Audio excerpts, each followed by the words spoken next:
Hi, I'm Buck, your personal tour guide to the Federal Reserve. I'm here to introduce you to one of the most complex but effective institutions in the United States. But don't worry, I'll explain it all in plain English. Just beside me is a road map of where we're going. Together, we'll walk through the Federal Reserve System, literally. And along the way, I'll show you just what goes on around here and why it's important.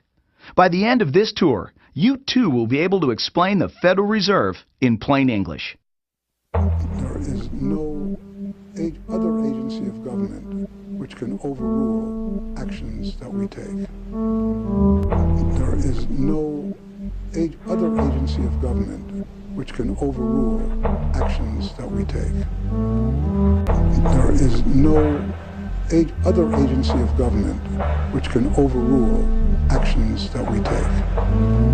That would effectively be a takeover of monetary policy by the Congress, a repudiation of the independence of the Federal Reserve, which would be highly destructive to the stability of the financial system, the dollar, and our national economic situation. The Federal Reserve does not own any gold at all. We have not owned gold since 1934.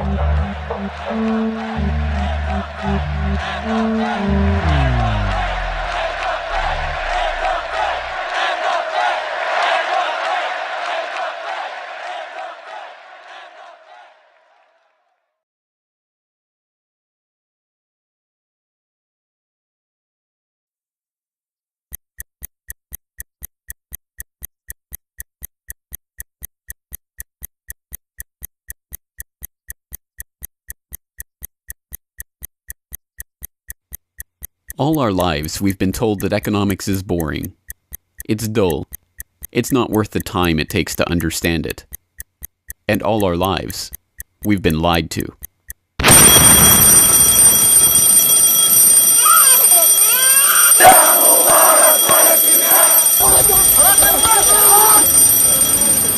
War, poverty, revolution. They all hinge on economics, and economics all rests on one key concept. Money. Money. It is the economic water in which we live our lives. We even call it currency. It flows around us, carries us in its wake, drowns those who are not careful. We use it every day, in nearly every transaction we conduct. We spend our lives working for it, worrying about it, saving it, spending it, pinching it. It defines our social status. It compromises our morals. People are willing to fight, die, and kill for it. But what is it? Where does it come from? How is it created? Who controls it? It is a remarkable fact that, given its central importance in our lives, not one person in 100 could answer such basic questions about money as these. So if you were planning a family, you'd want to know where babies come from. Yeah. And this is a lot about banking. So let me ask you, where does money come from? Where does the money come from? Where does any money? The government prints it. It's printed off. Where does money come from? How is new money created? By labor. People work and produce wealth, and the money is supposed to match that wealth. Where does money come from? Well, I have a pretty different outlook on money. It actually comes from, like, trees, right?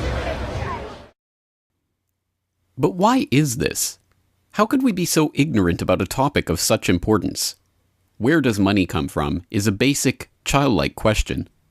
So why is our only response the childlike answer meant as a joke? It grows on trees. Such a profound state of ignorance could not come about naturally. From the time we are children, we are curious about the world and eager to learn about the way it works. And what could lead to a better understanding of the way the world works than a knowledge of money, its creation and destruction? Yet discussion of this topic is fastidiously avoided in our school years and ignored in our daily life. Our monetary ignorance is artificial, a smokescreen that has been erected on purpose and perpetrated with the help of complicated systems and insufferable economic jargon. But it doesn't take an economist to understand the importance of money. Deep down, we all know that the wars, the poverty, the violence we see around us hinges on this question of money. It seems like a 1,000-piece jigsaw puzzle just waiting to be solved. And it is. The puzzle pieces, taken together, create an image of the Federal Reserve, America's central bank and the heart of the country's banking system.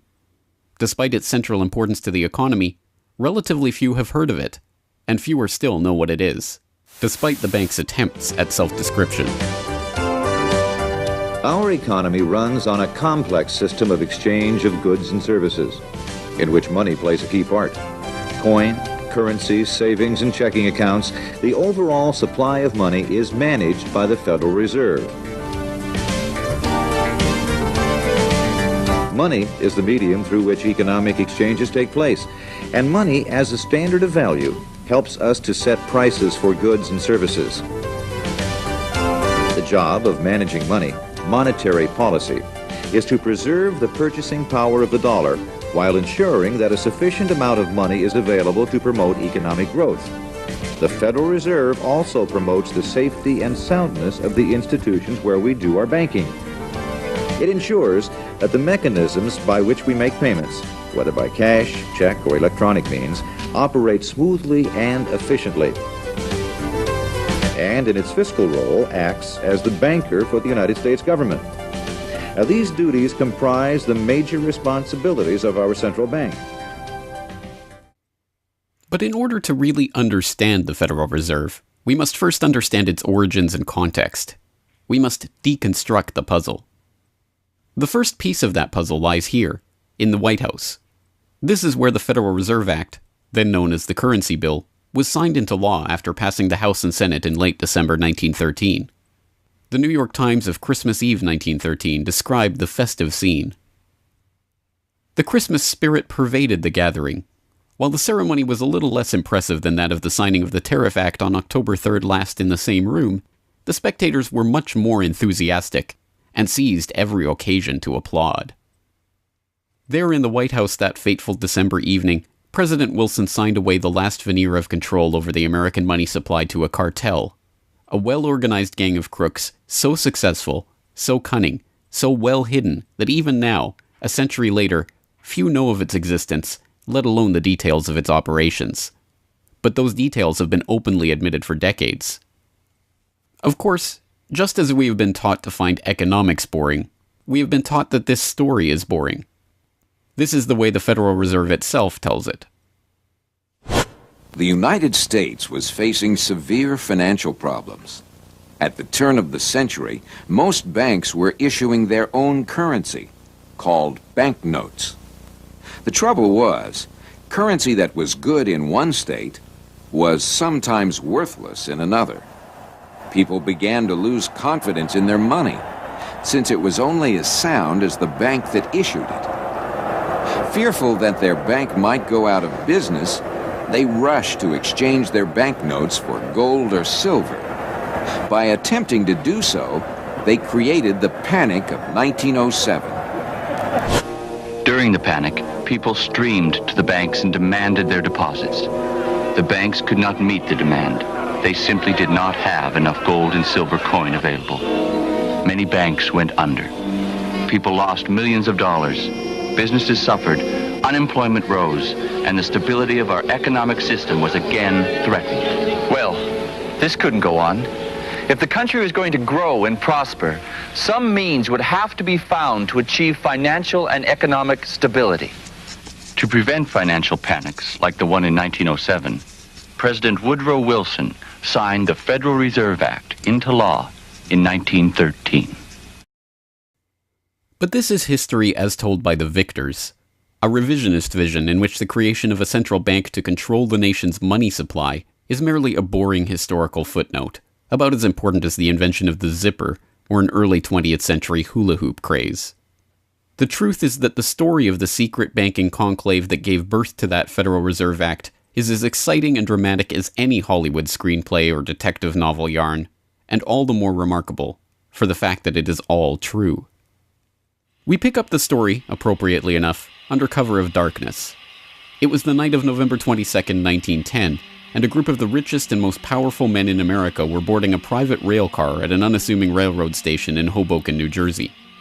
The car, waiting with shades drawn to keep onlookers from seeing inside, belonged to Senator Nelson Aldrich, the father-in-law of billionaire heir to the Rockefeller dynasty, John D. Rockefeller Jr. A central figure on the influential Senate Finance Committee where he oversaw the nation's monetary policy, Aldrich was referred to in the press as the general manager of the nation. Joining him that evening was his private secretary Shelton, and a who's who of the nation's banking and financial elite. A. Pyatt Andrew, the Assistant Treasury Secretary, Frank Vanderlip, President of the National City Bank of New York, Henry P. Davison, a senior partner of J.P. Morgan Company, Benjamin Strong Jr., an associate of J.P. Morgan and president of Bankers Trust Co., and Paul Warburg, heir of the Warburg banking family and son-in-law of Solomon Loeb of the famed New York investment firm Kuhn, Loeb and Company. The men had been told to arrive one by one after sunset to attract as little attention as possible. Indeed, secrecy was so important to their mission that the group did not use anything but their first names throughout the journey, so as to keep their true identity secret even from their own servants and waitstaff. The movements of any one of them would have been reason enough to attract the attention of New York's voracious press, especially in an era where banking and monetary reform was seen as a key issue for the future of the nation. A meeting of all of them, now that would surely have been the story of the century. And it was. Their destination? The secluded Jekyll Island off the coast of Georgia, home to the prestigious Jekyll Island Club whose members included the Morgans, Rockefellers, Warburgs, and Rothschilds. Their purpose? Davison told intrepid local reporters who had caught wind of the meeting that they were going duck hunting. But in reality, they were going to draft a reform of the nation's banking industry in complete secrecy. G. Edward Griffin, the author of the best-selling The Creature from Jekyll Island and a longtime Federal Reserve researcher, explains. What happened is that the banks decided that since there was going to be legislation anyway to control their industry, that they wouldn't just sit back and wait and see what happened and cross their fingers that it would be okay. They decided that to do what so many cartels do today, they decided to take the lead, and they would be the ones calling for regulations and reform. They like the word reform, and the American people are suckers for the word reform. You just put that into any corrupt piece of legislation, call it reform, and people say, oh, I'm all for reform, and so they vote for it or accept it. So that's what they were doing. They decided we will reform our own industry. In other words, we will create a cartel, and we will give the cartel the power of government. We'll take our cartel agreement so that we can self-regulate to our advantage, and we'll call it the Federal Reserve Act. And then we'll take this cartel agreement to Washington and convince those idiots there to pass it into law.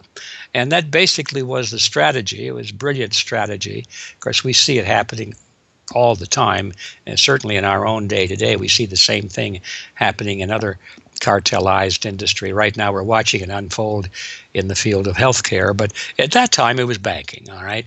And so the banking cartel wrote their own rules and regulations, called it the Federal Reserve Act, got it passed into law, and it was very much to their liking because they wrote it.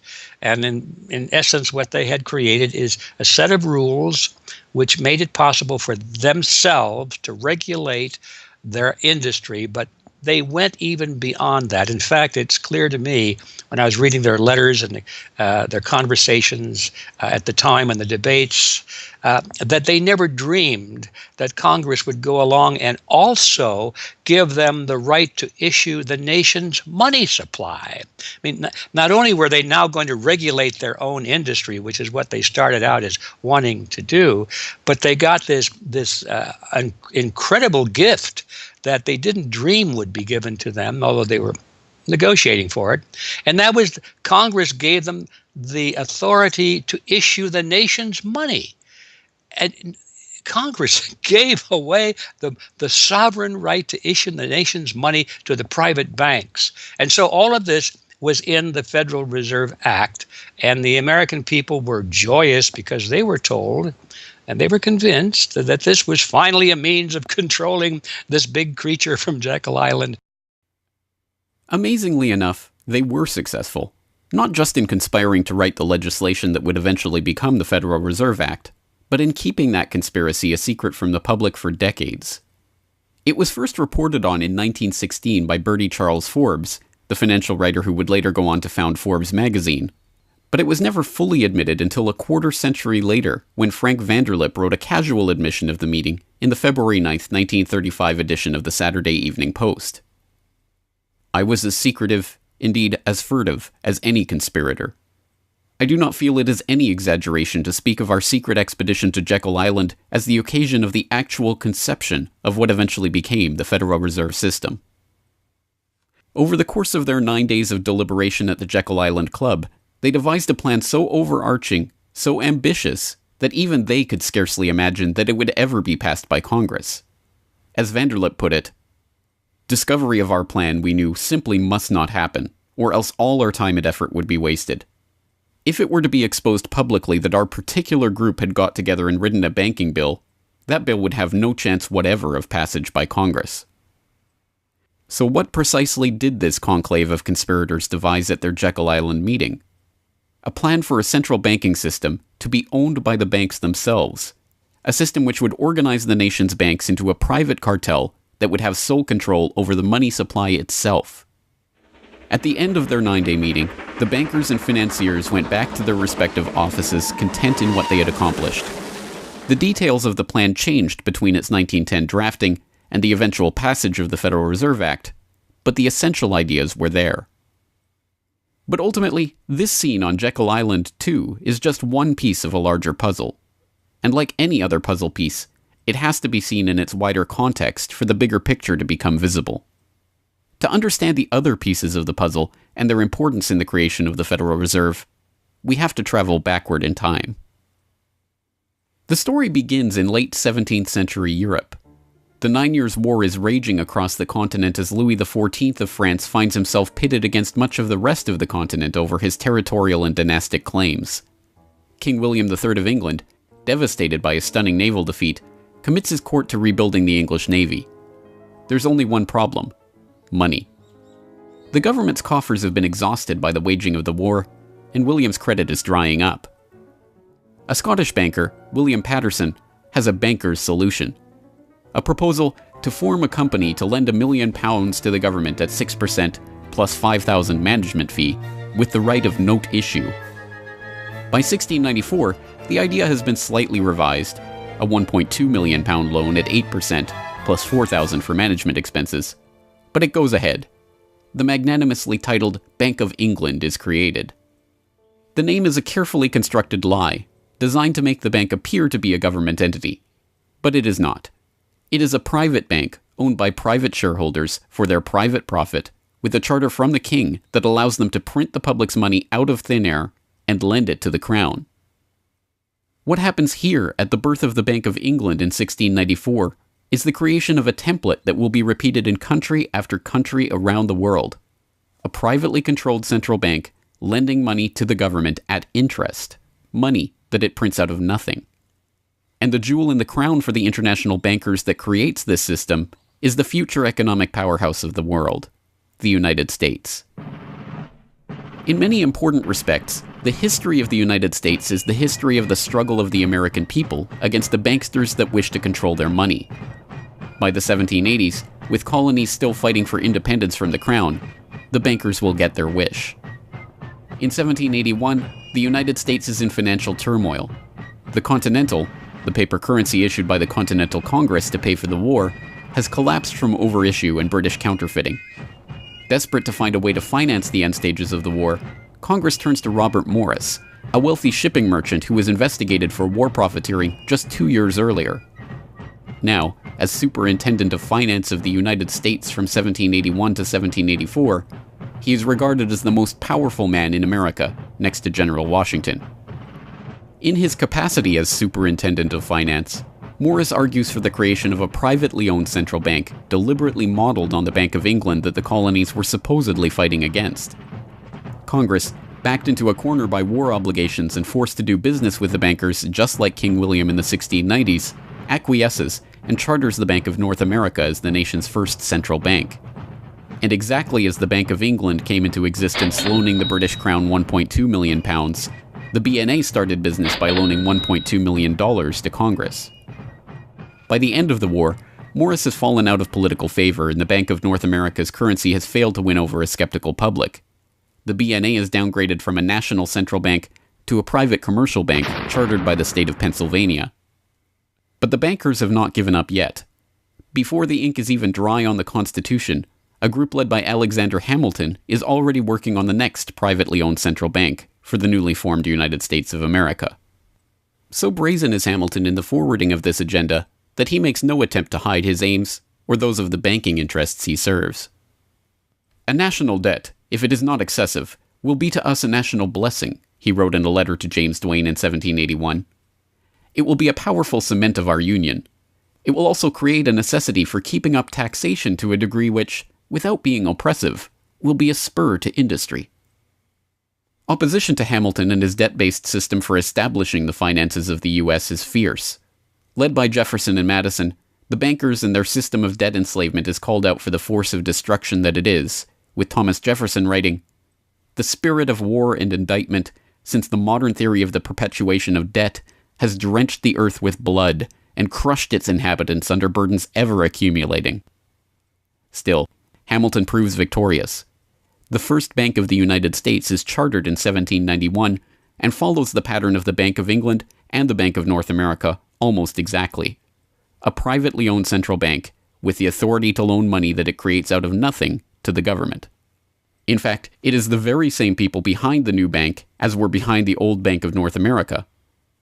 It was Alexander Hamilton, Robert Morris's former aide, who first proposed Morris for the position of financial superintendent, and the director of the old Bank of North America, Thomas Willing, is brought in to serve as the first director of the first Bank of the United States.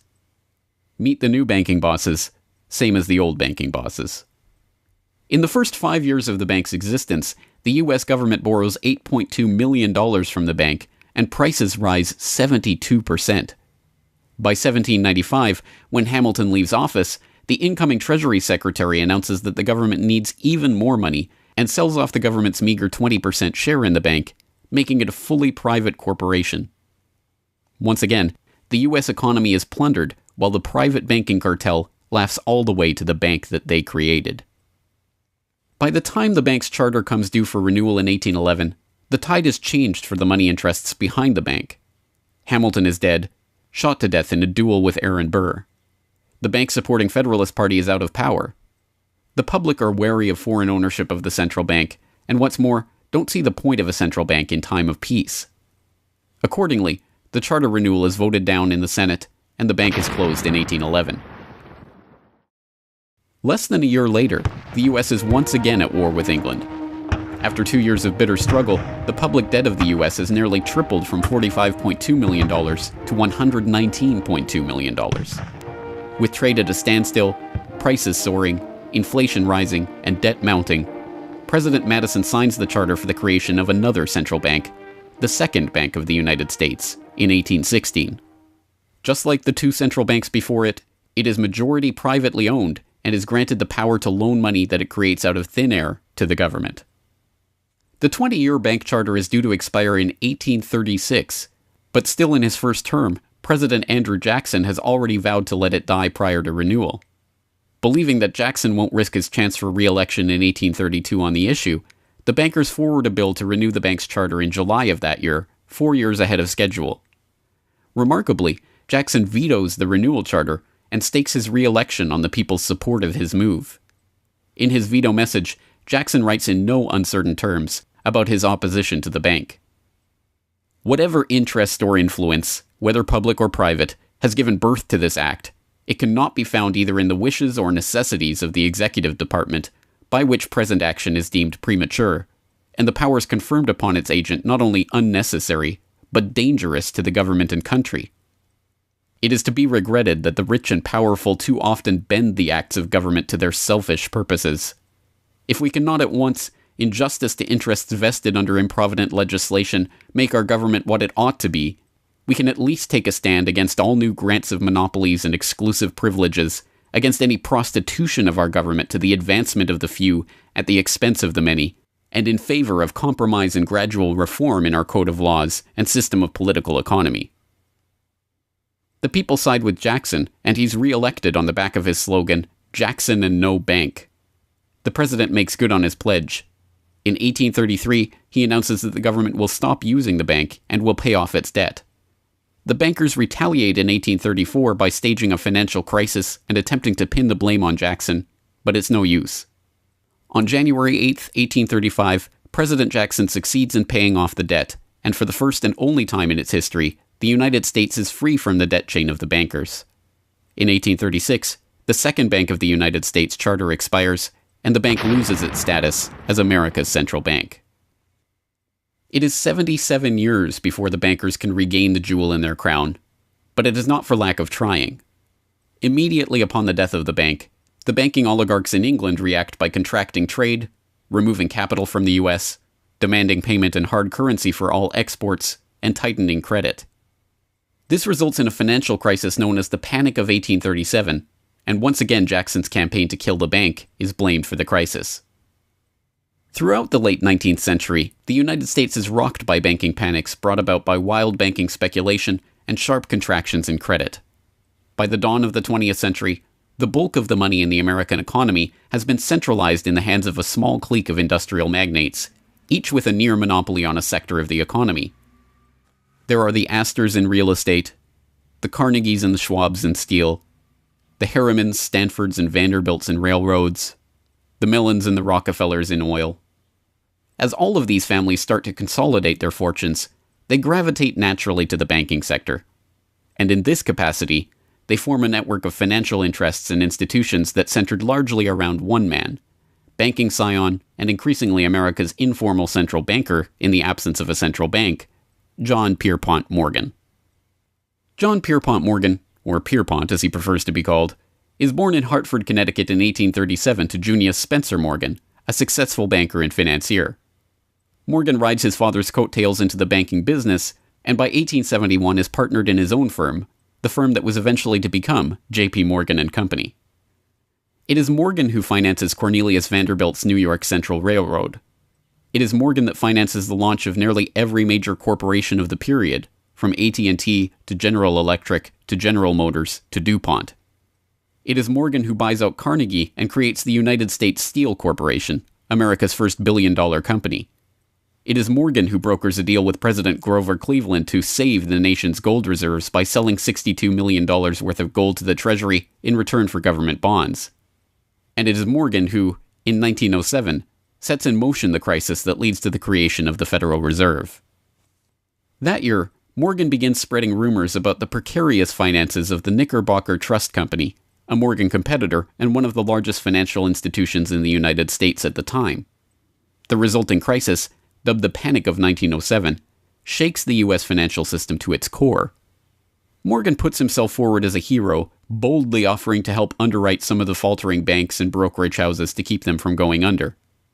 After a bout of hand-wringing over the nation's finances, a congressional committee is assembled to investigate the Money Trust, the bankers and financiers who brought the nation so close to financial ruin and that wield such power over the nation's finances. The public follows the issue closely, and in the end a handful of bankers are identified as key players in the Money Trust's operations, including Paul Warburg, Benjamin Strong Jr., and J.P. Morgan. Andrew Gavin Marshall, editor of the People's Book Project, explains. At the beginning of the 20th century, there was an investigation following the greatest of these financial panics, which was in 1907. And this investigation was on what was called the Money Trust, which found that three banking interests, J.P. Morgan, National City Bank, and the Citibank of New York, I believe it was, basically controlled the entire financial system. So three banks. And the public hatred towards these institutions was unprecedented. There was an overwhelming consensus in the country for establishing a central bank.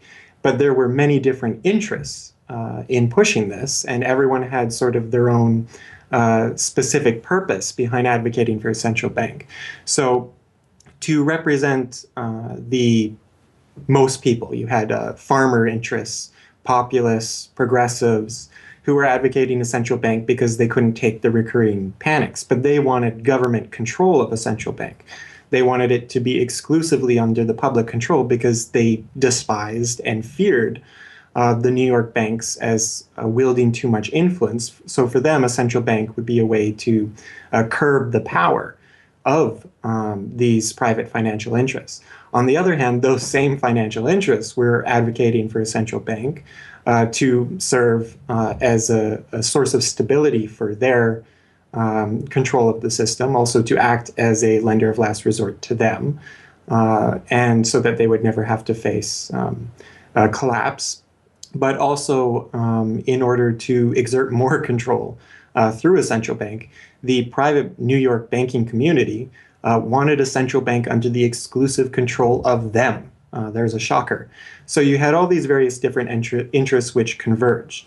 Of course, the most influential happened to be the New York financial houses, which were more aligned with European financial houses than they were with any other element in American society. The main individual behind the founding of the Federal Reserve was Paul Warburg, who was a partner with Kuhn, Loeb and Company, European banking house. His brothers were prominent bankers in Germany at that time, and he had, of course, close connections with every major financial and really big industrial firm in the United States and most of those existing in Europe. And he was discussing all these ideas with his fellow compatriots in advocating for a central bank. In 1910, Warburg got the support of a senator named Senator Aldrich, whose family later married into the Rockefeller family. Again, I'm sure just a coincidence, but Aldrich invited Warburg and a number of other bankers to a private, secret meeting on Jekyll Island, just off the coast of Georgia, where they met in 1910 to discuss the construction of a central bank in the United States, but one which, of course, would be owned and serve the interests of the private bankers. Aldrich then, in 1911, presented this as the Aldrich Plan or the Aldrich Bill in the U.S. Congress, and it was actually voted out. The public, suspicious of Senator Aldrich's banking connections, ultimately reject the Jekyll Island Cabal's Aldrich Plan. The Cabal does not give up, however. They simply revise and rename their plan, giving it a new public face, that of Senator Robert Owen and Representative Carter Glass.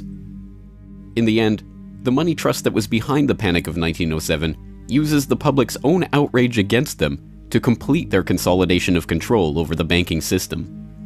The newly retitled Federal Reserve Act is signed into law on December 23, 1913, and the Fed begins operations the next year.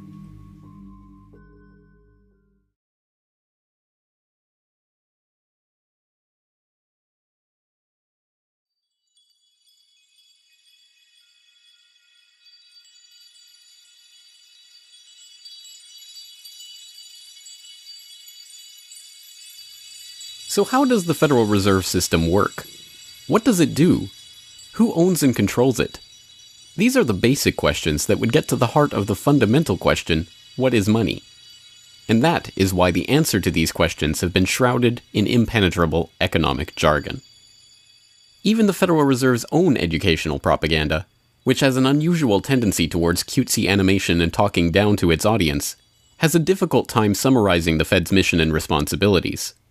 According to the Fed, to achieve these goals, the Fed, then and now, combines centralized national authority through the Board of Governors, remember that on the map, with a healthy dose of regional independence through the reserve banks. A third entity, the Federal Open Market Committee, brings together the expertise of the first two in setting the nation's monetary policy. Precisely what imaginary gaggle of schoolchildren is this economic gibberish aimed at? The simple truth, hidden behind the sleight of hand of economic jargon and magisterial titles, is that a banking cartel has monopolized the most important item in our entire economy: money itself. We are taught to think of money as the pieces of paper printed in government printing presses or coins minted by government mints. While this is partially true, in this day and age, the actual notes and coins circulating in the economy represent only a tiny fraction of the money in existence. Over 90% of the money supply is in fact created by private banks as loans that are payable back to the banks at interest. Although this simple fact is obscured by the wizards of Wall Street and gods of money who want to make the money creation process into some special art of alchemy carefully overseen by the government, the truth is not hidden from the public. In December 1977, the Federal Reserve Bank of New York published another of its dumbed-down cartoon-ridden information pamphlets for the general public, attempting to explain the functions of the Federal Reserve System. There in black and white, they carefully explain the money creation process. Commercial banks create checkbook money whenever they grant a loan, simply by adding new deposit dollars to accounts on their books in exchange for a borrower's IOU. Banks create money by monetizing the private debts of businesses and individuals. That is, they create amounts of money against the value of those IOUs. There it is, in plain English. The vast majority of money in the economy, the checkbook money in our accounts at the bank and that we use in our electronic transfers and digital payments, is created not by a government printing press, but by the bank itself. It is created out of thin air as debt, owed back to the bank that created it at interest. This means that bank loans are not money taken from other bank depositors, but new money simply conjured into existence and placed into your account. And the bank is able to create much more money than it has cash to back up those deposits. The Fed claims to be the entity overseeing and backing up the banking industry. It was established, according to its own propaganda, to stabilize the system and prevent bank runs like the Panic of 1907 from happening again. Throughout much of the 1800s, almost any organization that wanted could print its own money. As a result, many states, banks, and even one New York druggist did just that. In fact, at one time, there were over 30,000 different varieties of currency in circulation. Imagine the confusion. Not only were there multitudes of currencies, some were redeemable in gold and silver, others were backed by bonds issued by regional governments. It was not unusual for people to lose faith both in the value of their currency and in the entire financial system. With many people trying to withdraw their deposits at once, sometimes the banks didn't have enough money on hand to pay their depositors. Then, when the funds ran out, the banks suspended payment temporarily, and some even closed. People lost their entire savings, and sometimes regional economies suffered. Obviously, something had to be done. And in 1913, something was. In that year, President Woodrow Wilson signed into effect the Federal Reserve Act. This act created the Federal Reserve System to provide a safer and more stable monetary and banking system. If that was indeed its aim, it signally failed to do so in running up one of the greatest bubbles in American history to that point in the 1920s, just a decade after its creation. The popping of that bubble, of course, led directly into the Great Depression and one of the greatest periods of mass poverty in American history. Economists have long argued that the Fed itself was the cause of the Depression by its complete mismanagement of the money supply. As former Federal Reserve Chairman Ben Bernanke admitted in a speech commemorating Fed critic Milton Friedman's 90th birthday, regarding the Great Depression, "You're right, we did it. We're very sorry. But thanks to you, we won't do it again." Price stability is another cited tenet of the Federal Reserve's mandate. But here, too, the Fed has completely failed to live up to its own standards. Aside from the banking system, the Federal Reserve has another responsibility that's probably even more important. It's in charge of something called monetary policy. Basically, it means trying to keep prices stable to avoid inflation. Say you buy a CD today for $14. But what if next year the price of the CD jumped to $20 or $50? Not because of a change in supply or demand, but because all prices were going up. That's inflation. There are a lot of different causes of inflation, but one of the most important is too much money. The Fed can adjust the money supply by injecting money into the system electronically or by withdrawing money from the economy. Think of it. The Federal Reserve has the ability to create money and make it disappear. What's most important is what happens as a result. Anytime the supply of money is altered, the effects are felt throughout the economy.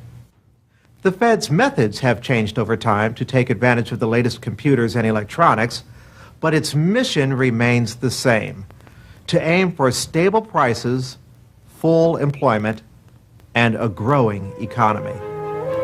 100 years ago, in 1913, the Fed was created, and we've marked it with a vertical line there. Consumer prices now are about 30 times higher than they were when the Fed was created in 1913. Paper money, too, is the responsibility of the Federal Reserve. Hence, the dollars in circulation are not Treasury notes, not bills of credit, but Federal Reserve notes, debt-based notes backed up, ultimately, by the government's own promise to pay. It's sovereign bonds backed up by the taxpayers themselves. At one time, the Federal Reserve banks were legally required to keep large stockpiles of gold in reserve to back up these notes. But that requirement was abandoned, and today the notes are backed up mostly by government securities. The Fed no longer keeps any actual gold on its books, but gold certificates issued by the Treasury and valued not at the spot price of $1,300 per troy ounce, but an arbitrarily fixed statutory price of $42 2/9 per ounce. But I do have one question. During the crisis or any time that you're aware of, has the Federal Reserve or Treasury participated in any gold swaps arrangements? We don't. The Federal Reserve does not own any gold at all. We have not owned gold since 1934. So we have not engaged in any gold swaps. But it appears on your balance sheet that you hold gold. What appears on our balance sheet is gold certificates. When we turned before 1934, the Federal Reserve did own gold. We turned that over by law to the Treasury and received in return for that gold certificates. If the Treasury entered into, because under the Exchange Stabilization Fund, I would assume they probably have the legal authority to do it. They wouldn't be able to do it then because you have the securities for essentially all the gold? No, we have no interest in the gold that is owned by the Treasury. We have simply an accounting document that is called gold certificates that represents the value at a statutory rate and still that we gave to the Treasury in 1930. And still measured at $42 an ounce, which makes no sense whatsoever. Clearly, there is a discrepancy between what we are led to believe is motivating the Fed and what it actually does. To understand what the Fed is actually intended to do, it's first important to understand that the Federal Reserve is not a bank per se, but a system. This system codifies, institutionalizes, oversees, and undergirds a form of banking called fractional reserve banking, in which banks are allowed to lend out more money than they actually have in their vaults.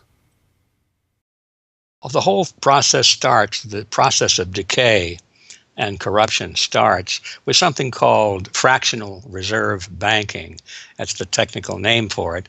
And what that really means is that as the banking institution developed over several centuries, starting, of course, in Europe, it developed the practice of legalizing a certain dishonest accounting procedure. In other words, in the very, very beginning, if you want to go all the way back, people would bring their gold or silver to the banks for safekeeping.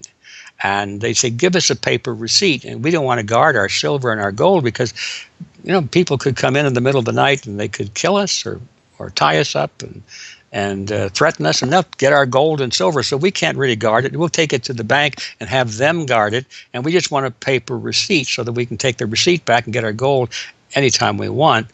And so in the beginning, money was receipt money. They could then, instead of changing or exchanging the gold coins, they could exchange the receipts, and people would accept the receipts just as well as the gold, knowing they could get the gold. And so these paper receipts being circulated were, in essence, the very first examples of paper money. Well, the banks learned early on that game that here they were sitting on this pile of gold and all these paper receipts out there. People weren't bringing the receipts in anymore. Very few of them, maybe 5%, maybe 7% of the people would bring in their paper receipts and ask for the gold.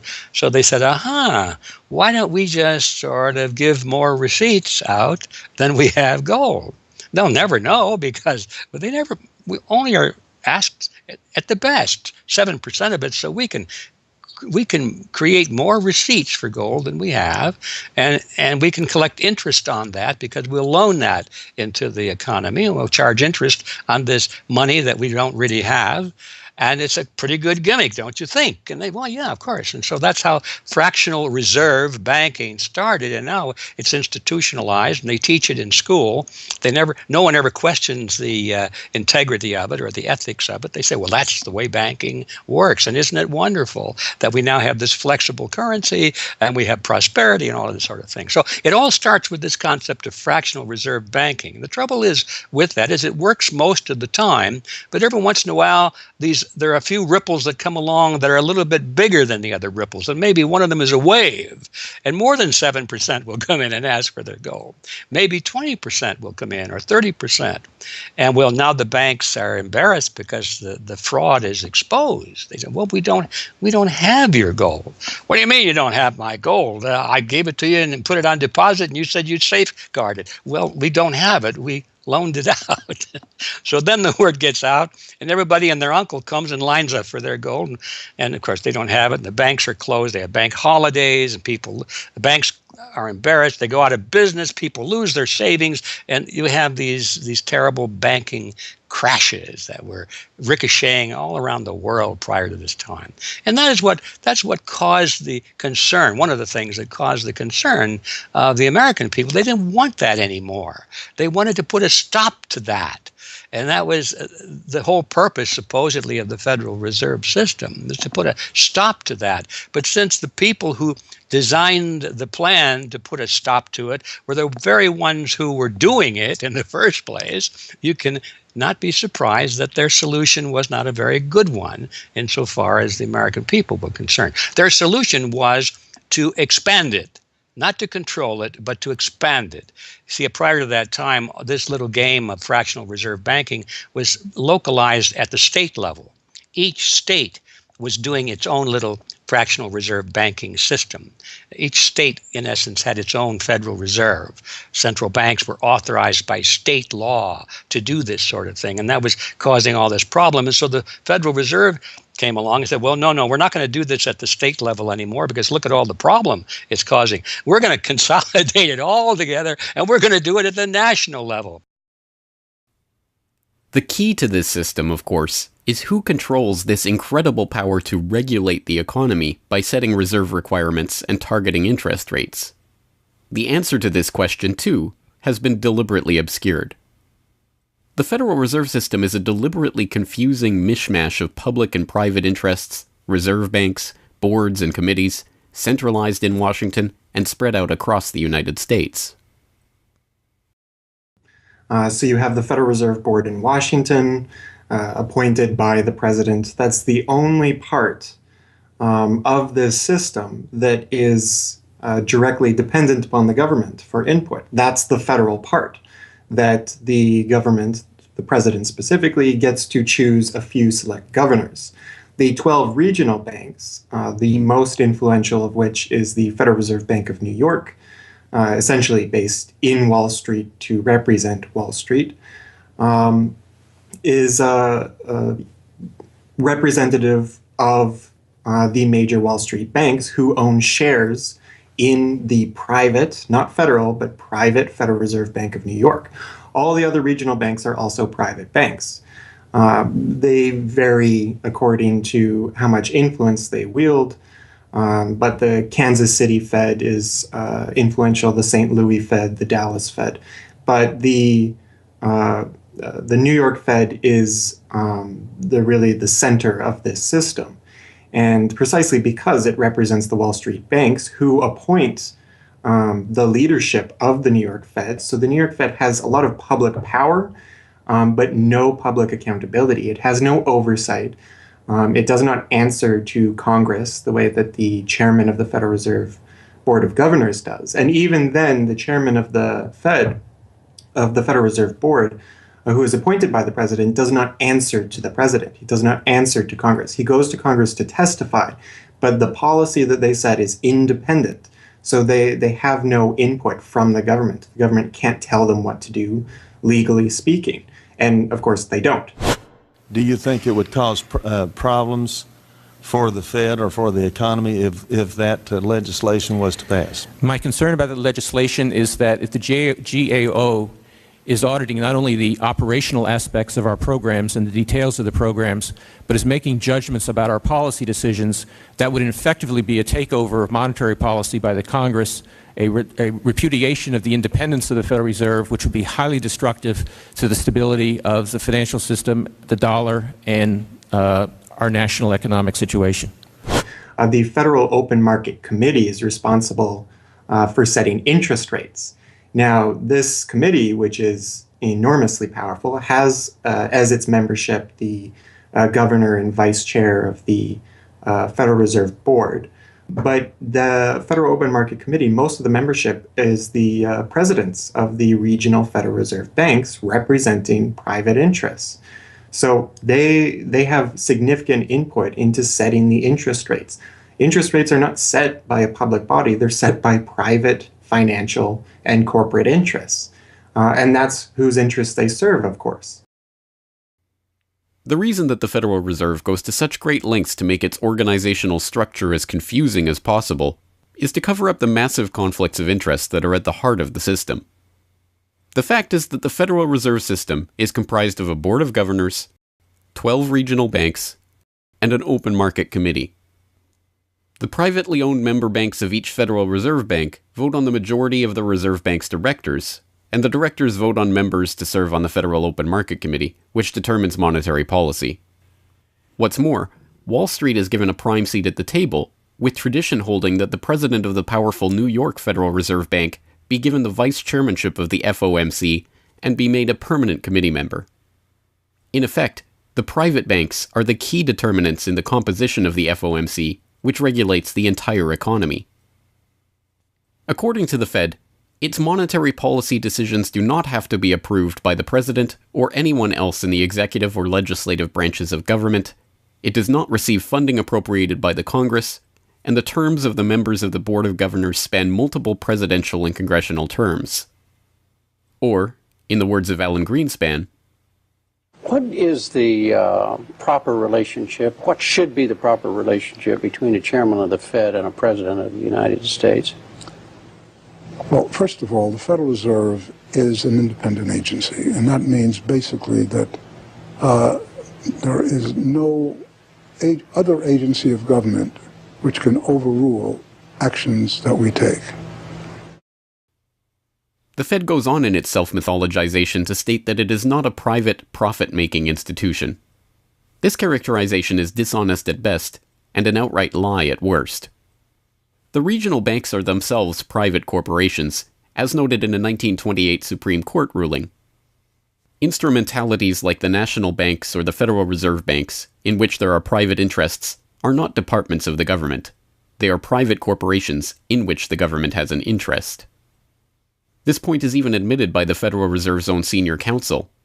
Our regulations do specify overall terms for the lending, but the day-to-day operation of the banking activities are conducted by the Federal Reserve banks. They are banks, and indeed they do lend, and they do interact they're their with own depositors. agency then, essentially, They are not in that agencies. regard. Yes, they're not agencies, Your Honor. They're persons under FOIA. Each Federal Reserve Bank, the stock is owned by the member banks in the district, 100% privately held. They have private boards of directors.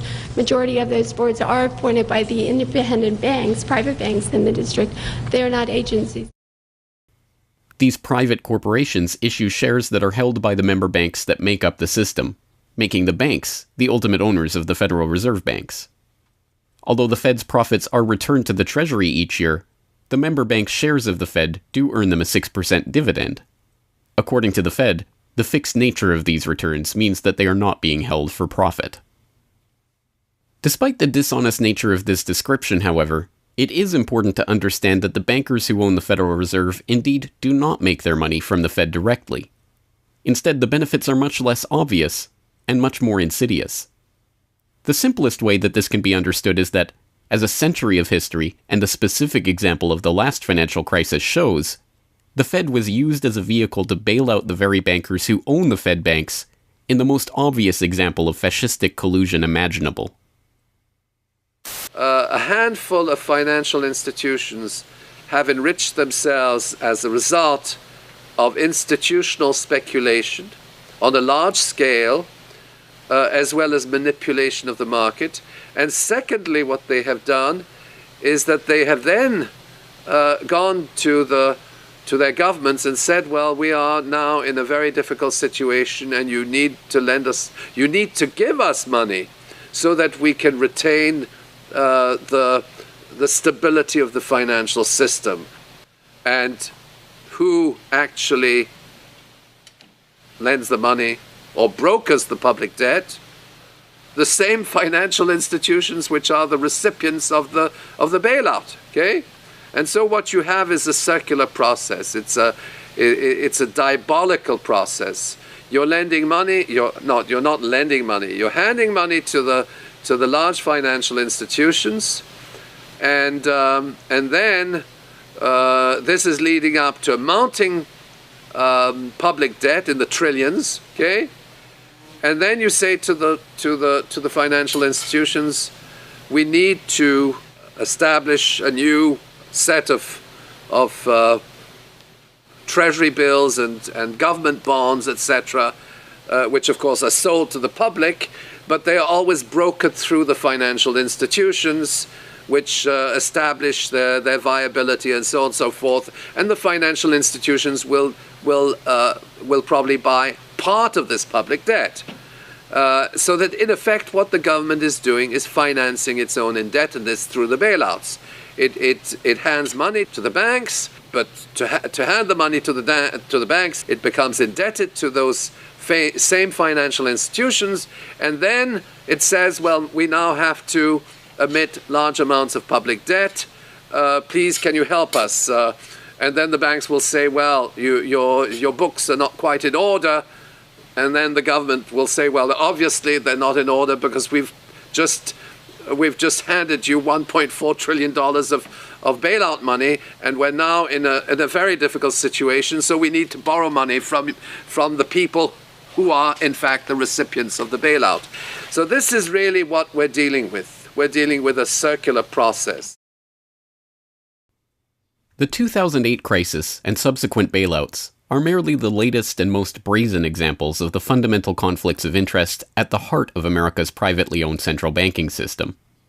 Beginning with the collapse of Lehman Brothers in September of that year, the Federal Reserve embarked on an unprecedented program of bailouts and special zero-interest lending facilities for the very banks that had caused the subprime meltdown in the first place. By the cartelization of the Federal Reserve structure, and thus not by accident, it was the very bank presidents who had overseen their banks' lending practices that ended up in the director positions of the Federal Reserve banks that voted on where to direct the trillions of dollars in bailout money. And unsurprisingly, they directed it toward their own banks. A stunning 2011 Government Accountability Office report examined $16 trillion of bailout facilities extended by the Fed in the wake of the crisis and exposed numerous examples of blatant conflicts of interest. Jeffrey Immelt, chief executive of General Electric, served as a director on the board of the Federal Reserve Bank of New York, at the same time the Fed provided $16 billion in financing to General Electric. JP Morgan Chase chief executive Jamie Dimon, meanwhile, was also a member of the board of the New York Fed during the period that saw $391 billion in Fed emergency lending directed to his own bank. In all, Federal Reserve Board members were tied to $4 trillion in loans to their own banks. These funds were not simply used to keep these banks afloat, but actually to return these Fed-connected banks to a period of record profits in the same period that the average worker saw their real wages actually decrease and the economy on Main Street slow to a standstill. Ben Bernanke, at that time the chairman of the Federal Reserve Board of Governors, was confronted about these conflicts of interest by Senator Bernie Sanders upon the release of the GAO report in June 2012. Senator, you raised an important point, which is that this is not something the Federal Reserve created. This is in the statute. Congress in the Federal Reserve Act said this is the governance of the Federal Reserve, and more specifically that bankers would be on the board. And 6 out of 9. Sorry? 6 out of 9 in the regional banks are coming from the banking industry. That's correct, and that is in the law. And right. I'll answer your question, though. The answer to your question is that Congress set this up. We have tried, I think we've made it into something useful and valuable. We do get information from it. But if Congress wants to change it, of course, we will work with you to find alternatives. Bernanke is completely right. These conflicts are, in fact, a part of the institution itself, a structural feature of the Federal Reserve that was baked into the Federal Reserve Act itself over 100 years ago by the bankers who conspired to cartelize the nation's money supply. You could not ask for a more succinct reason why the Federal Reserve itself, this admitted cartel of banking interests, needs to be abolished. But you could get one.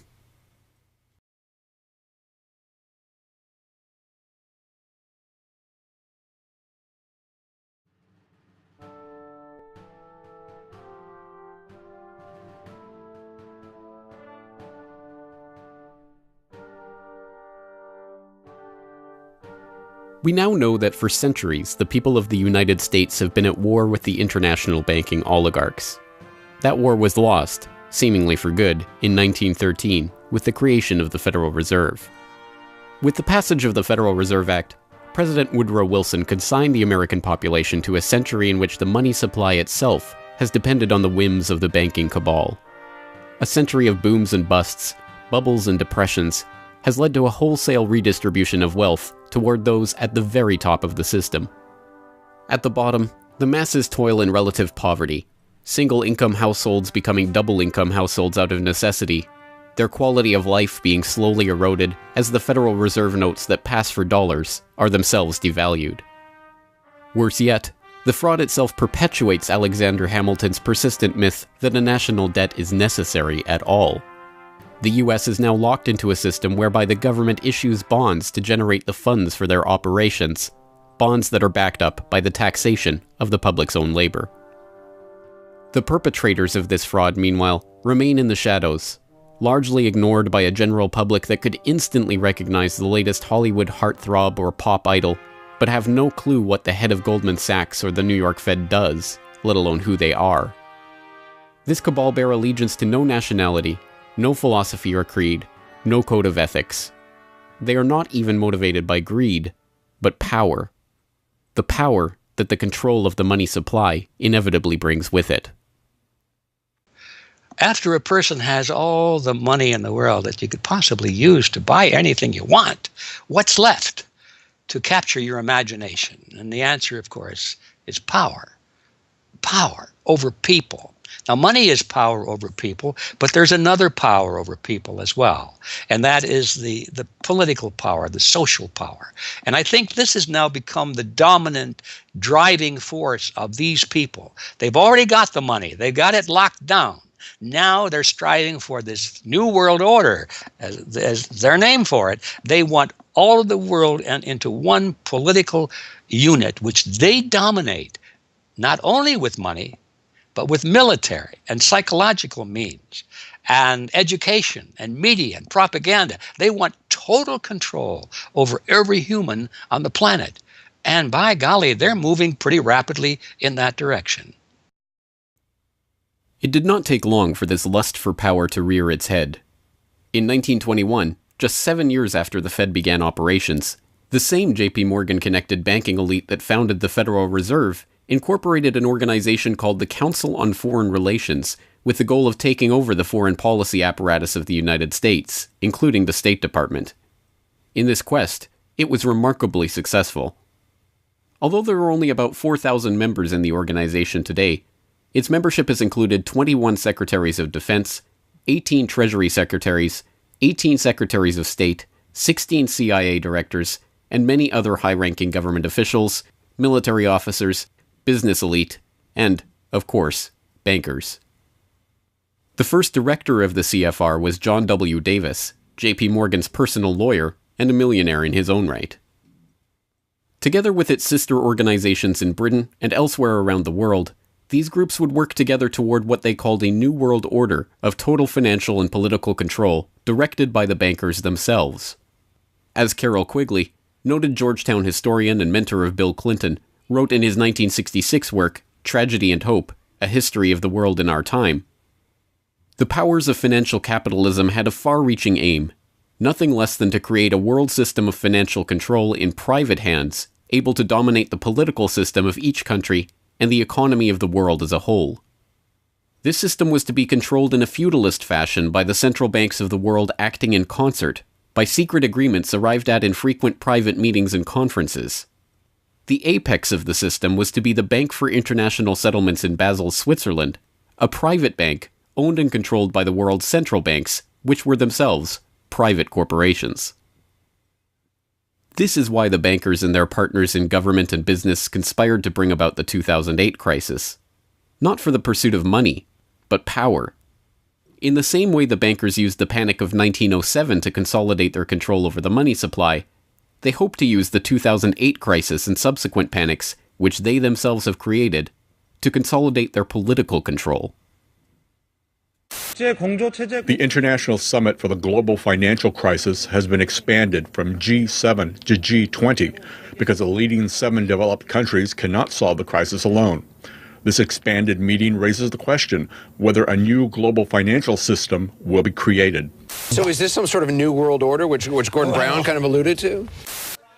British Prime Minister Gordon Brown has described the quote-unquote guiding principles to be addressed at the summit. They are transparency, sound banking, responsibility, integrity, and get this, global governance, unquote. I think a new world order is emerging, and with it the foundations of a new and progressive era of international cooperation. The inevitable conclusion, one that flows necessarily from the true understanding of this situation, is that the Federal Reserve System needs to be consigned to the dustbin of history.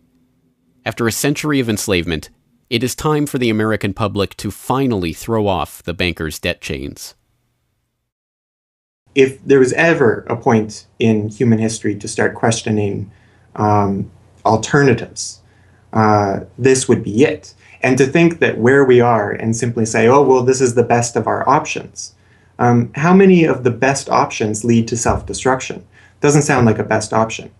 I think that with a world of 7 billion people, we can probably come up with something better than a system in which a few thousand people benefit so much at the expense of everything else on this world, and at the expense of the potential for the future of mankind. They're leveraging our future. And so long as we accept this way of thinking, so long as we accept these institutions as having dominance, that's the direction we'll be going. So I think reform is a good way to try and stall and to push back directly against the expanding and evolving power structures.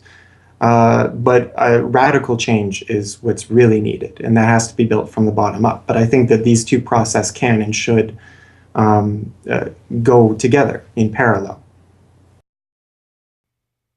If you've made it this far, congratulations. You are now better informed on the economic history of the United States and the truth about the Federal Reserve than 99% of the population. If you do nothing else, then just working to get those around you educated on this information alone will have a profound effect. Once they learn of the scam, many are motivated to do something about it, and they, in turn, inform others. This is the viral nature of suppressed truth, and it is the reason that more people are aware of and energized by the issue of the Federal Reserve and the nature of money than ever before. Perhaps even more amazingly, this movement is spreading to other parts of the globe. Recognizing the interlocking nature of the modern global economy and the international nature of the banking oligarchy, movements to abolish the Federal Reserve have sprung up in Europe, where protests against the cartelized central banking system are taking place in over 100 cities, attracting 20,000 people on a weekly basis. I started this movement because I realized that the Federal Reserve Act, in my opinion, is one of the most worst laws in the whole world. So a private banking company is lending America the money, and in my opinion, America is not any more democratic. The Federal Reserve tells the government what to do, and that's a problem. It's a very big problem, especially in the US. Why is it a global issue, and why are people doing it here in Germany? Because when you realize that this finance system, it's a global system, you have to go to the really beginning of the system. And in my opinion, it's also the World Bank and the International Fund of Currencies and stuff like this. But at the beginning of all this is a law from 1913. Woodrow Wilson signed it.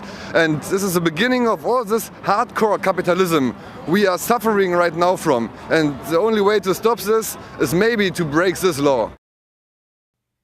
But what if the burgeoning movement to end the Fed is successful? What system do people propose as the answer? There have been several proposals along different lines by various researchers. Some argue for a return to America's colonial roots of debt-free money issued by state-run banks, pointing to the Bank of North Dakota as one already functioning, successful model of this approach. We've had two banking systems ever since the 1860s, with the state bank system and the federal bank system. And the federal bank system are the big Wall Street banks, particularly. They dominate the federal system. So they're taking over right now. I mean, in California, we don't even have any local banks where I am. They're now, we had two, and I had accounts in both of them, and they're now, one of them is Chase Bank, and the other is U.S. Bank. So they're both big Wall Street banks now. They've been taken over. So if you can keep, it's the local banks that have an interest in serving the local business. The big banks have no interest in making loans to local business. It's too risky. Why should they bother? They've got this virtually free money they can get from the Fed and from each other, and it's much more lucrative to them either to speculate in commodities or other things abroad, or what works very well for them is to buy long-term government bonds at 3%, because these have no capital requirement. The capital requirement for government bonds are zero. So they can buy all of those that they want. Whereas if they buy, let's say, mortgages, or if they make loans for mortgages, or they make loans to businesses, then they have to worry about their capital requirement. And as soon as they've used up all their capital, in other words, $8 of capital will get you $100 of loans, then they can't make any more loans. They have to wait for 30 years till those loans get paid off. So what they do, if they do buy mortgages, is sell them off to investors. And so that was the whole mortgage-backed securities scam that we've seen. They had no motivation to make sure that these borrowers were actually sound borrowers. They just wanted to make a sale, so they sold the stuff to the unwary investors who might be somebody in Iceland or Sweden or pension funds. Yeah, so that didn't work out so well. So a state bank with partnering with the local banks can provide the capital, can help them with capital. In North Dakota, the state bank guarantees the loans of the local banks, allowing them to make much bigger loans than they could otherwise. And the state bank provides liquidity to the small banks. That's why the small banks, the local banks, aren't making loans to small business right now, because they don't know that they can get money from the other banks as needed. The way banking works is they make the loan first. I mean, if you have credit lines to many different businesses, and if they all hit up their credit lines at once, you're going to run out of money. So you don't dare do that unless you know that you can get short-term loans from the other banks. And what's happening right now, even though there's $1.6 trillion in excess reserves sitting on the books of the big banks, they're not available to the little banks. And the reason is because the Fed is paying 0.25% interest on those reserves. So the banks have no incentive to lend them to the little banks. Why let go of them when you can make just as much keeping them, and then you still have your reserves, and you can use them as collateral to buy bonds or something that'll make you more money. So the whole system is messed up. And in North Dakota, the Bank of North Dakota provides the liquidity for these local banks. Others advocate a decentralized system of alternative and competing currencies that greatly reduce or even eliminate altogether the need for a central bank. Well, 22 years ago in Ithaca, New York, I noticed that a lot of people, friends particularly, had skills and time that were not being employed or respected by the prevailing economy. And while we had much desire to create things and trade them with each other, and many services we could provide to each other. We didn't have the money.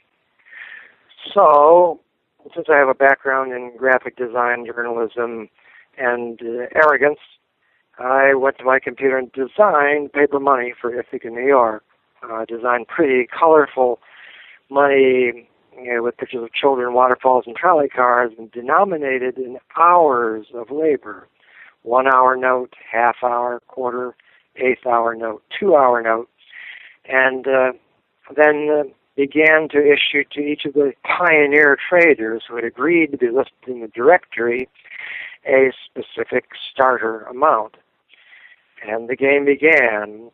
An hour has been worth an hour of basic labor, or $10 US, which at that time, 20 years ago, was double the minimum wage. People who usually expect more than $10 per hour of their service can charge multiple hours per hour, but the denomination puts between us as residents of our community that reminder that we are fellow citizens, not merely winners or losers scrambling for dollars. And it introduces us to each other on the basis of these skills and services that we have, that we are more proud to provide for each other than often is the case with a conventional job, just the stuff we have to do to get the money to pay the bills. So through that trading process, that more intimate scale process within the community, we're more easily able to become friends and lovers and political allies. It's an inspiring story, and tell people about how much money has circulated through this community. I mean, it's important for people to understand just how successful this has been. Because we're not a computer system, we don't have a specific volume of trading recorded, but by the grapevine, by phone surveys, and over the years watching the money move, we were able to guess very reliably at several $1 million equivalent of this money has transacted over those years, making loans without charging interest up to $30,000 value, which is the fundamental monetary revolution in our system. Then as well, making grants of the money to over 100 community organizations. Some argue for currencies whose mathematical nature prevent them from being merely conjured into existence whenever a federal government wants to wage another war of aggression or forge another link in the seemingly endless train of governmental tyranny and abuse. What people have to understand about Bitcoin is that it's a completely decentralized network. There's no central server, there's no controlling company, there's no office. It's just free software that anyone can download and start running on their computer anywhere in the world. And that the Bitcoins themselves can be transferred to or from anyone, anywhere in the world. And it's impossible for any bank or government or entity to block you from sending or receiving those Bitcoins. There's a limited supply of those Bitcoins. There will never, ever, ever be more than 21 million Bitcoins. And so because, like everything, the price is set based on supply and demand, because the supply of Bitcoins is limited and the demand is increasing as more and more people start to use them and more websites start to accept them, the price of Bitcoins in terms of dollars is going to have to increase even a lot more than the $500 per Bitcoin that it is today. Are there any drawbacks at all to the idea of using a cryptocurrency?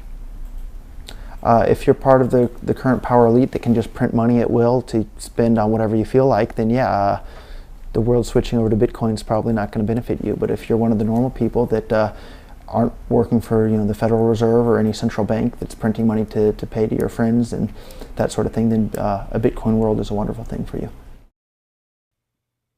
Sound money, cryptocurrencies, state banks, LETS programs, self-issued credit.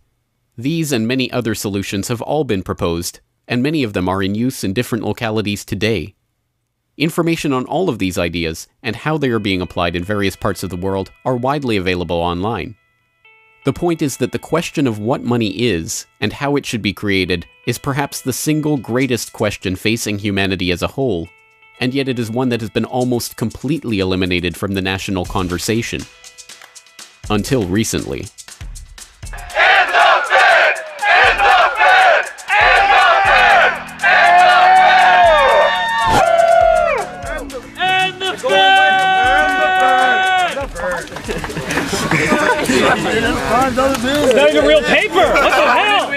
And the Fed! And the Fed!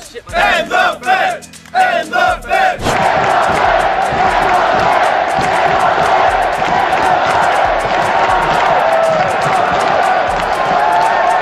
I haven't even gotten to that part yet. We can do it again when I get to that part.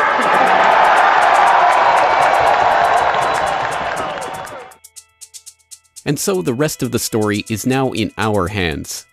Once we understand the scam that has taken place, the gradual consolidation of wealth and power in the hands of an elite few banking oligarchs, and the growing impoverishment of the masses, all in the name of banking funny money created out of nothing and loaned to the public at interest, we can choose to get active or to do nothing at all. For those who choose to get active, there are some steps that you can take to help change the course of the system. First, follow the links and resources from the transcript of this documentary at corbettreport.com/Federal Reserve to familiarize yourself with the history, the connections, and the functions of the Federal Reserve System. If you can't explain this material to yourself, then you will never be able to teach it to others. Secondly, begin reaching out to others to bring them up to speed on the issue. It can be as simple as broaching this conversation in the Monday morning water cooler talk, or passing out a copy of this documentary, or sending out links to this information to your email list. Insert this topic into your conversations. When people start talking about the national debt, or the state of the economy, or other political talking points, get them to question the roots of these issues, and why there is a national debt at all. Thirdly, when you are able to find or create a group of like-minded people in your area who are engaged with the issue, start a study group on the issue and its solutions. The study group can help source alternative or complementary currencies in the local area, or, if none exist already, the group can form the basis for a community of local businesses and customers who are willing to start experimenting with ways to wean themselves off of the Federal Reserve notes. Fourthly, use the resources at corbettreport.com, including the Federal Reserve information flyer, or hold DVD screenings, to attract interest in your group and draw others into studying the true nature of the monetary system. The work of building up an alternative to the current system can seem daunting, even at times overwhelming. But it is important to keep in mind that the Federal Reserve System that seems so monolithic today has only been around for 1 century. Central banks have been defeated in America before, and they can be defeated again. The question of how we decide to change this system is not rhetorical. It will either be answered by an informed, engaged, active population working together to create viable alternatives and to dismantle the current system, or it will be answered by the same banking oligarchy that has been controlling the money supply, and indeed the lifeblood of the country, for generations. Now, 1 century after the creation of the Federal Reserve System, we have a choice to make. Whether the next century, like the one before it, will be a century of enslavement, or, transformed by the actions and choices that we make in the light of this knowledge, a century of empowerment.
Hello, this is James Corbett of CorbettReport.com, the writer, producer, director, narrator, and just about everything else you can imagine with regards to the documentary that you just finished watching, Century of Enslavement, The History of the Federal Reserve. As I mentioned towards the end of that documentary, if you've made it this far, then you are now better informed about the Federal Reserve, its origins, what it is, how it functions, and why it must be opposed than 99% of the general public. And if you've made it this far, then you are obviously one of the very few who is very eager and motivated to join the rising tide of free humanity that is seeking to throw off the debt chains of the banksters in the United States and around the world. And if you are so motivated, then I have some treats for you. I have some resources that I'd like to direct you to. As I mentioned again towards the end of that documentary, there are some resources up at CorbettReport.com that I hope will help you in your quest to better inform yourself and better inform others about the Federal Reserve System. Because once again, if you can't explain this to yourself, then how could you ever hope to explain it to anyone else? So I think the first quest that we must all engage in is to improve our own understanding of the Federal Reserve System and how it functions, and then to spread that information to others. And on that note, once again, if you go to CorbettReport.com, you'll be able to find, first and foremost, this documentary itself is, of course, 100% freely available online, which you would know because you're watching this right now. So, of course, there will be links to the YouTube version of this documentary or the downloadable MP4 version on my website. There's also audio MP3 files available for download. All of those, again, freely open to the public, and I do encourage you to send them out to others if you do find it to be a valuable resource yourself. And once you're there at CorbettReport.com, you'll find not only the documentary itself, but also a transcript of the documentary, complete with hyperlinks to all of the source documents, videos, articles, all of the information that was used to compile this documentary. So I hope that will be a valuable resource, again, for people who are looking to put this information together in a way that makes sense in their own head, and so that they can see where all of this information is coming from, much of it sourcing from the Federal Reserve itself. So I hope that the hyperlinked transcript will be valuable to people out there who are seeking to broaden their understanding of these topics. And you will also find there a news information pamphlet that I have put together with the help of Mike Krentz of MikeKrentz.com, a graphic designer who's helped me out a lot behind the scenes on the website. As you can tell from the graphics on this documentary, I'm not a graphic designer myself by trade or by training. So I certainly do appreciate Mike's help in putting this information pamphlet together. And this is just a few points that have been addressed in this video, informational points about the Federal Reserve, what it is, and some interesting little teasers to get people interested in this information. You can download and print this off from CorbettReport.com and use it however you like, handing it out to people on the street, using it as a discussion point if you hold a DVD screening, if you want to just post it up in public areas, only where allowed by law, of course. Once again, this is freely available for download and for you to print out and to use to help spread information about the Federal Reserve System. And it's available both in color and black and white and should print nicely onto standard 8.5 by 11 letter size paper. So that will all be up there at the website, along with, of course, an actual DVD version of this documentary. Once again, if you do find this information useful, then I hope you will try to spread it to others. There are a lot of people who prefer the online link, but there will be some people who you cannot reach online. For those people, and for yourself, if you so desire, here is a physical hard copy that you can order from CorbettReport.com for 2,000 Japanese yen. That's about 20 Federal Reserve notes. Because unfortunately, we are trapped in this debt-based bankster-led system. So we do all require these pieces of paper in order to put a roof over our head and food on the table, myself included. So your support is obviously greatly appreciated. And for that 2,000 Japanese yen, about 20 Federal Reserve notes, you'll receive this documentary. Disc 1 containing the documentary itself. Disc 2, the full 1-hour interview with G. Edward Griffin. So I think, again, a valuable resource for people who are looking for more information about the Federal Reserve. So that's available at CorbettReport.com, along with all of this that we've talked about here, the information pamphlet, the hyperlink transcript, all of the various formats this is available in. Once again, I've tried to make this as straightforward as possible and also as detailed as possible so that you can start to further your own exploration and understanding of this system that we're facing. Once again, of course, any way that you choose to get this information out to others is greatly appreciated, but if you do want to send the Corbett Report links around, the best one to use is CorbettReport.com/Federal Reserve. That will have the documentary in the YouTube format, it will have the downloadable MP3 and MP4 formats, it will have the transcript, it will have the downloadable information pamphlet, And it will also have a link to buy the DVD. So all of that will be there at corbettreport.com/Federal Reserve. Please send people there if you're going to send people anywhere. So once again, I really do salute you for taking time out of your busy day, out of your schedule, to devote yourself to watching and learning and understanding this material, and to helping spread this information and awareness to others, because it is only together that we will ever be able to form the movement that will ultimately turn the tide against the banksters and defeat the Federal Reserve and all of the similarly privately controlled central banks all around the world. So once again, thank you for your time and attention. I'm James Corbett of CorbettReport.com.